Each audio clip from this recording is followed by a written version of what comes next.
Dans cette vidéo, on va voir ensemble comment modifier les rations de concentré à distribuer au DAC ou au robot. Les paramètres de la ration de concentré sont accessibles depuis le menu 8.1 Calcul de ration. À partir de ce menu, on va voir comment modifier la table d'alimentation, ou la courbe fixe selon les cas, comment gérer le début et la fin de la lactation, donc l'après-vélage et l'inventarissement, comment lancer le calcul d'alimentation et ajouter des paramètres de sécurité, et enfin comment vérifier que le calcul s'est bien exécuté. Dans ce menu 8.1 définition de la ration, je retrouve mes différentes rations de concentré. Pour en modifier une, je vais tout simplement double-cliquer dessus. Dans ce premier écran, je peux modifier le titre de la ration si je le souhaite. Je clique sur suivant. Ici, je vois les aliments qui sont utilisés dans la ration, donc je peux en ajouter ou en enlever à l'aide des petits boutons plus et moins. Je reclique sur suivant. Et enfin, dans cet écran, je peux modifier ma ration. Donc ici, je vois que j'ai deux aliments, A et B. Pour chacun, je peux renseigner des quantités différentes pour les primipares, les deuxièmes vélages et les vaches plus âgées. J'ai défini des lignes qui correspondent à des quantités de lait produit, et donc pour chaque quantité produite, j'associe une valeur de concentré. Ici par exemple, une génisse qui produit 31 kg de lait, elle aura 1,6 kg d'aliments A et 0,3 kg d'aliments B. Pour la même quantité de lait produit, une vache plus âgée aura 0,6 kg d'aliments A et 0,2 d'aliments B. Si au lieu de commencer à distribuer de l'aliment à 22 kg pour les primipares, je souhaite commencer à 20 kg, je vais modifier les données ici. Je vais dire qu'à 19 kg de lait produit, je ne distribue pas d'aliments A, et par contre, à 20 kg, je commence à en distribuer 200 g. Je peux également ajuster les quantités dans le tableau, bien sûr. Ici, je peux commencer à 300 g par exemple au lieu de 200. Au besoin, je peux ajouter ou supprimer des lignes en utilisant les boutons plus et moins.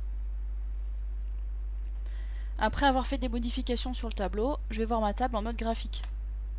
Ça me permet de vérifier que je n'ai pas fait d'erreur.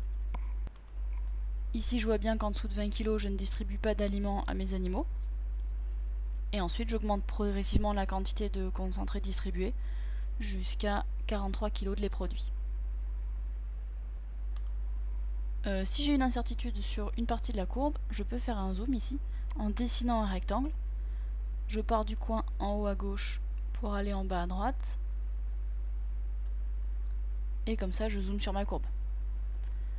Je fais l'inverse pour dézoomer, je pars du bas à droite pour remonter en haut à gauche. Je peux retourner dans mon tableau pour continuer mes modifications. Et quand j'ai terminé, je clique sur finir pour valider la ration. Ici, j'étais sur une table d'alimentation, mais je peux aussi créer une courbe fixe si j'ai besoin. Là, on s'est intéressé à la table d'alimentation, donc à la distribution en fonction des poids de lait produit. Mais en début de lactation, je peux avoir envie de distribuer une quantité fixe en fonction des jours de lactation. Pour ça, je vais cliquer sur le bouton augmentation-diminution. Et ici, je peux paramétrer le démarrage, donc le tout début de la lactation, ou la fin de lactation. Je vais aller regarder le schéma standard, donc qui est celui qui est utilisé dans les calculs. Donc ici, pendant 15 jours, mes génisses, elles vont passer de 200 g d'aliments à 1,5 kg. Et puis sur 20 jours, elles vont passer de 1,5 kg à 2,45 pour l'aliment 1. Attention, dans la colonne période, c'est bien des périodes qu'on renseigne et pas simplement des jours de lactation. Donc les vaches, elles sont à 2,45 kg au bout de 35 jours ici. Dans ce tableau, je peux paramétrer également une distribution d'aliments avant le vélage. Par exemple, pendant 7 jours, je peux choisir de distribuer de 0 à 200 g d'aliments. Et je peux également paramétrer une diminution avant le tarissement. Par exemple, pendant 20 jours, je vais passer de la ration de l'animal 20 jours avant le tarissement à 0. Ça permet une diminution progressive. Il faut bien aller faire les modifications pour tous les animaux. Donc j'ai un tableau pour les génisses, c'est le premier. Ensuite un tableau pour les deuxièmes vélages et un tableau pour les vaches. Là aussi je peux aller voir le résultat de mes modifications en mode graphique. Et je peux bien visualiser une augmentation progressive et une diminution avant le tarissement. Les paramètres qui se trouvent ici auront toujours la priorité sur les tables d'alimentation.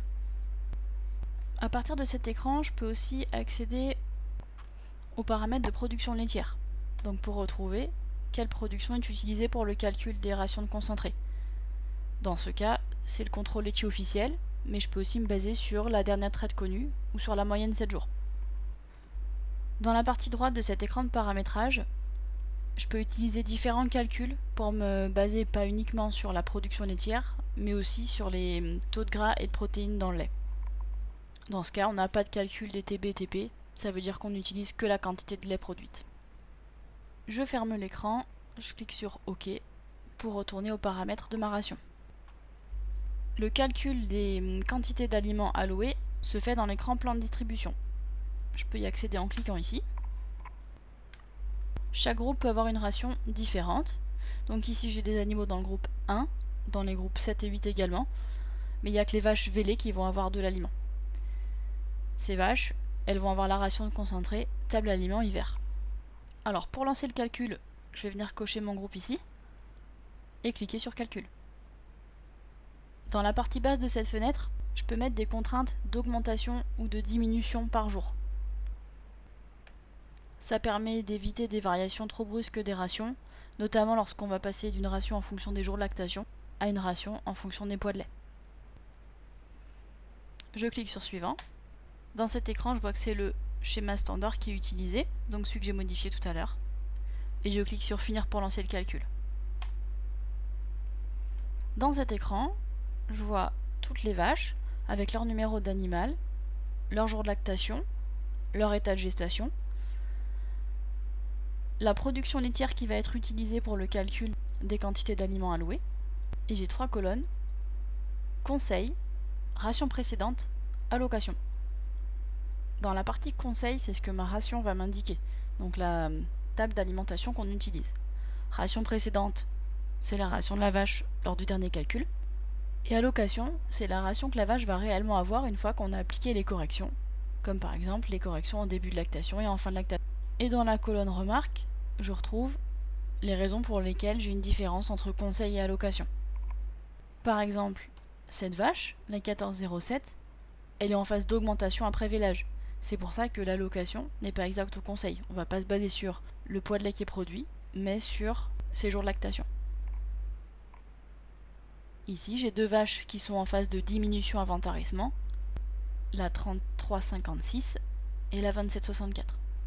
Une fois que j'ai vérifié que les quantités allouées étaient bonnes, je clique sur fermer pour envoyer ces données au contrôleur.